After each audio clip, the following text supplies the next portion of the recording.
बार बार आ रहे हैं, स्वागत है प्रधानमंत्री जी को। यहाँ पे आ रहे हैं तो यहाँ का लिट्टी चोखा खा के जाइए। और मैं आपसे हाथ जोड़ के आग्रह करता हूँ कि बिहार के युवा को, बिहार के लोगों को इतना मूर्ख मत समझिए।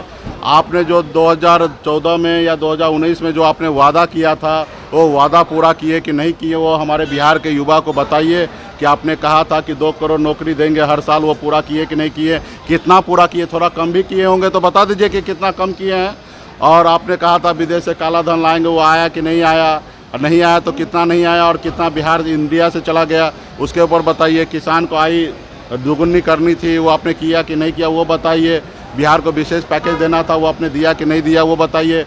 मुख्यमंत्री जी से आग्रह है कि मुख्यमंत्री जी हमेशा विशेष राज्य का दर्जा के लिए हमेशा देश के प्रधानमंत्री जी की लड़ाई लड़ते थे, वो बताइए कि ये प्रधानमंत्री जी का तीसरी बार अगर बनते हैं, 2 बार तो नहीं किए लेकिन तीसरी बार बनते हैं, तो क्या बिहार को विशेष राज्य का दर्जा मिलेगा कि नहीं मिलेगा। ये सब बातें आप बिहार के लोगों को बताइए। सिर्फ आके दुनियादारी का भाषण दे के जाना, ये हमारे लगता है कि हमारे बिहार के लोगों के लिए, बिहार ही के लिए ये कहीं ना कहीं गलत समझते हैं आप लोग, इसलिए हम लोगों को गुमराह करने के लिए आते हैं। तो आपसे हाथ जोड़ के आग्रह है कि बिहार के लोगों को जो आप 10 साल में है काम किया, उसको रिपोर्ट कार्ड बताइए। आगे क्या कीजिएगा वो मत बताइए, हमको पता है कि आगे आप क्या कीजिएगा ना, जो पहले किए वही कीजिएगा आगे, लेकिन जो पहले किए हैं वो बताइए कि आपने क्या क्या किया है बिहार के लिए। बिहार में एयरपोर्ट आपने कहा था कि पूर्णिया में चालू हो गया, क्या चालू हुआ कि नहीं हुआ, वो बताइए।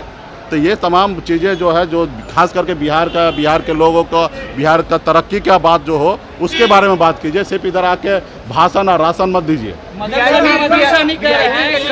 पार्टी के जो नेता है वो जेडीयू में शामिल हुए हैं, जमीन लेकर के टिकट दिए आप लोग। देखिए, सत्ता पक्ष में है, वो लोग कुछ भी बोलेंगे, उनका हम लोग क्या जवाब देंगे। अभी वही जेडीयू है जिनके इधर 10 करोड़ रुपया का बॉन्ड आके किसी ने रख दिया और बैंक में डिपॉजिट कर लिए, और बाद में कहे कि ये बॉन्ड जो है 10 करोड़ किसी ने ला के रख दिया। अरे भाई, आपके पास आप लोग है ना, काम देते हो, धंधा देते हो, चंदा लेते हो। हम लोग गरीब लोग हैं, पिछड़े लोग हैं, हम लोगों पर जितना आरोप लगाना लगाइए, जितना गाली देना गाली दीजिए, जो करना कीजिए। हम लोग गरीब आदमी हैं, गरीब को तो कोई माई बाप होता नहीं है, गरीब को हर कोई टारगेट करता है, तो हम लोग छोटा पार्टी है, जितना टारगेट करना कीजिए। और रहा जेडीयू, खुद जो अपनी पार्टी ऑक्सीजन वेंटिलेटर पे है, वो दूसरे पार्टी को क्या तोड़ेंगे। एक आदमी को, 2 आदमी को इधर रोड से उठा के अपने ज्वाइनिंग कर लेने से नहीं होगा। उनकी पार्टी बताइए, वो बताए कि 2025 में क्या वो जितना 2024-20 में जितना सीट पे चुनाव लड़ा, क्या नीतीश जी उतना सीट पर 2025 में चुनाव लड़ेंगे। 2025 तक उनकी पार्टी रहेंगे, ये लोकसभा चुनाव के बाद उनकी पार्टी रहेंगे। आज उनकी पार्टी में नीतीश जी इस चुनाव के बाद रिटायर होंगे, और रिटायर होंगे तो उनकी पार्टी स्वतः खत्म हो जाएंगे। उनके सैकड़ों लोग रोज हम लोगों को ज्वाइनिंग करते हैं, लेकिन हम लोग ये मीडिया में क्या लाएंगे। हम काहे के लिए नीतीश जी को परेशान करें, चिढ़ाएं। उनके लोग पूरे बिहार में आज जो हमारे पास जितने भी लोग हैं, कार्यकर्ता है, कहाँ से आए, सब नीतीश जी के पास से आए।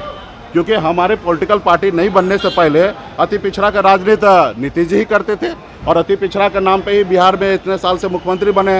अब अति पिछड़ा का बेटा खुद आ गए, तो आज हमारे लोग जो उनके पास थे या भाजपा के साथ थे, सारे लोग हमारे पास आ गए।